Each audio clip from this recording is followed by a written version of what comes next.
le territoire que j'administre, c'est 46 communes, avec la ville d'Arras qui est la ville-centre, 46 communes qui ont uni en quelque sorte leur destin au cours des dernières années, puisque un certain nombre de réformes nous ont engagés à nous regrouper.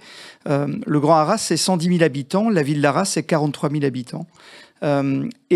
Comme ma collègue en fait de Pontoise, c'est un territoire qui malheureusement a connu des développements, je dirais, différents, avec des séquences de construction intensive dans les années 50, 60, 70, avec ces besoins de logement pour lesquels il fallait absolument satisfaire les ouvriers, les employés, les fonctionnaires qui venaient s'installer dans une ville administrative, Arras étant le chef-lieu du département du Pas-de-Calais, et plus tard, en fait, des habitants qui ont voulu accéder à la propriété et qui, naturellement, se sont retrouvés ou dans des logements individuels qui se construisaient autour de la ville, dans les communes voisines, voire un peu plus loin à la campagne.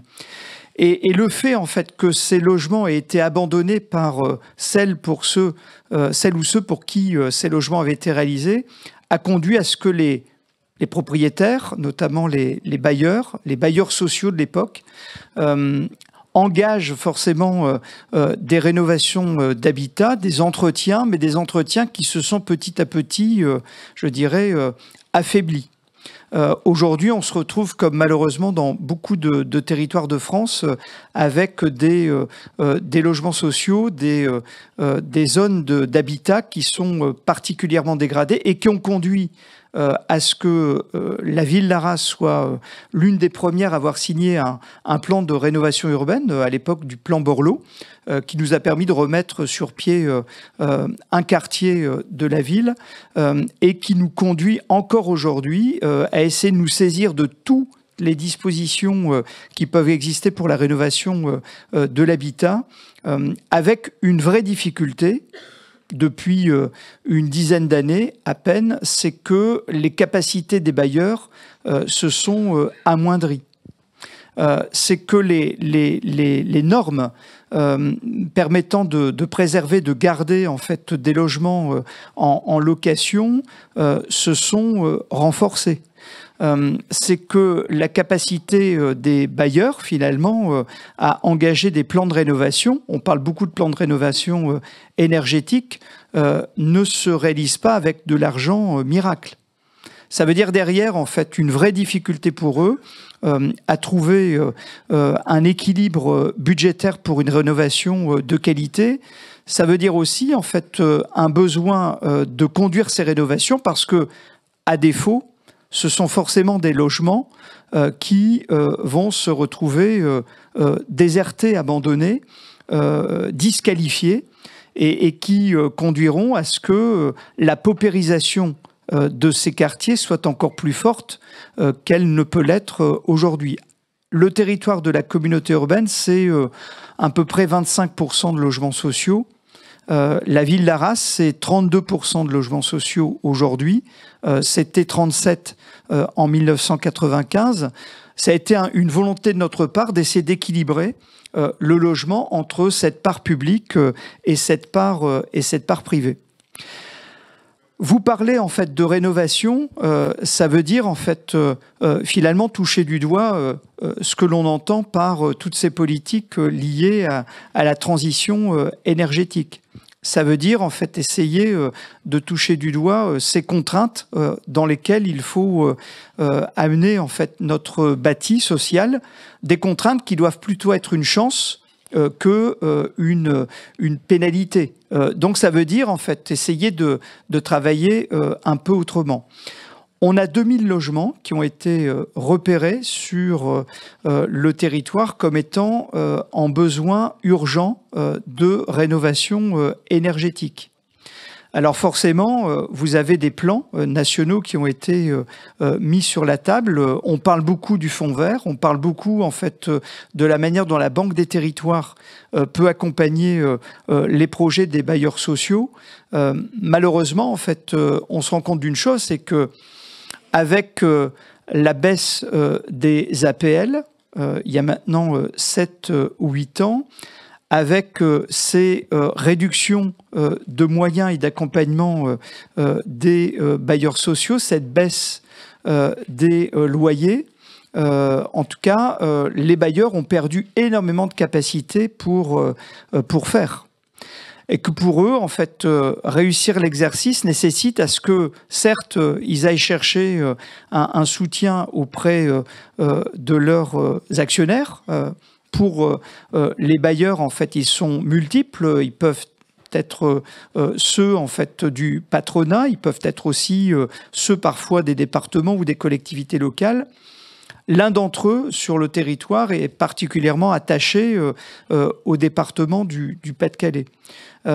Ils ont forcément besoin d'aller chercher un tour de table pour équilibrer leurs opérations. Et la communauté urbaine d'Arras a décidé de mettre 10 millions d'euros sur la table pour en fait permettre aux bailleurs de se réaliser sur les 5 ans qui viennent. Alors pourquoi en fait avoir pris décision de mettre 10 millions d'euros sur la table? C'est parce qu'on s'est rendu compte d'une chose, c'est que les capacités des bailleurs étaient tellement faibles que la rénovation en fait énergétique était quasiment impossible pour eux. Ces 10 millions en fait permettent finalement à la communauté urbaine d'accompagner financièrement la rénovation des projets des bailleurs et notamment de l'un d'entre eux qui est paradoxalement celui qui a le plus de difficultés à poser les opérations sur la table. Je le nomme, hein, c'est Pas-de-Calais Habitat, pour une raison simple, c'est que c'est peut-être celui qui est le plus je dirais, le moins riche, en tout cas, des bailleurs présents dans le territoire du Pas-de-Calais. Donc, notre devoir et notre responsabilité a été plutôt de se dire, de ne pas commenter ces difficultés, mais d'essayer de l'aider et de devenir en quelque sorte partenaire de sa rénovation, avec des enjeux derrière. Faire bouger le regard en fait du département du Pas-de-Calais sur le tour de table du partenariat qui peut exister autour de ce bailleur, avec peut-être demain la création d'un GIE. Deuxième chose, en fait, c'est de faire que cette rénovation s'accélère, comme je l'ai dit, et que cette paupérisation soit stoppée. Et troisième chose, de travailler finalement sur un équilibre de notre territoire, puisque, comme ma collègue, nous sommes aussi engagés dans un plan Action Cœur de Ville, avec ce souci de faire de la rénovation urbaine, et pas simplement en cœur de ville, mais aussi en fait dans les quartiers et dans les communes qui entourent la ville d'Arras. Je terminerai en fait en vous disant que l'équilibre d'un territoire comme le nôtre se pose bien évidemment sur 3 piliers que j'aime bien en fait évoquer. Le premier, celui de l'emploi.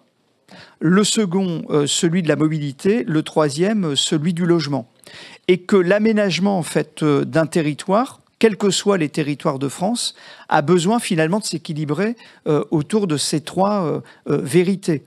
Sur l'habitat, nous sommes engagés, on y met des moyens pour accompagner les constructions et les rénovations, vous l'avez compris. Sur l'emploi, on est dynamique et on essaye de continuer à développer des zones d'activité malgré une politique de réduction des consommations foncières qui n'est pas simple.